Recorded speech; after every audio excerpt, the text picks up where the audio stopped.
Hello guys, welcome back to my mini blog. চলে এলাম নতুন একটা ভিডিও নিয়ে। আর আজকে কি বানাচ্ছি বলুন তো? এই দেখুন, এখানে নিয়ে নিয়েছি টমেটো আর শুকনো লঙ্কা আর রসুন। এগুলোকে এখন সেদ্ধ করতে দেবো। আর এটা কি বানাচ্ছি? আমি বানাচ্ছি লসুন কা চাটনি, মানে রসুনের চাটনি। টমেটো, রসুন আর শুকনো লঙ্কা ভালো করে ধুয়ে জলের মধ্যে দিয়ে দিলাম সেদ্ধ করতে, গ্যাস জ্বালিয়ে। এখন সেদ্ধ হয়ে গেলে টমেটোর খোসা ছাড়িয়ে লঙ্কার ভেতর থেকে বীজগুলো আমি বের করে নেব।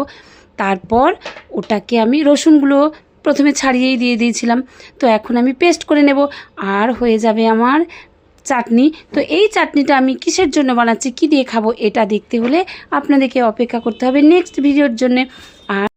আর আমি না প্রথমে রসুনগুলো দিতে ভুলে গেছিলাম, তাই এখন দিয়ে দিলাম। আর এই যে এখন পেস্ট করে নেব, এই দেখুন পেস্ট করে নেব। আর এই যে চাটনি আমার হয়ে গেল রেডি। তো আজকের মতো বাই, টাটা, দেখাবে নতুন আবার একটা ভিডিও নিয়ে।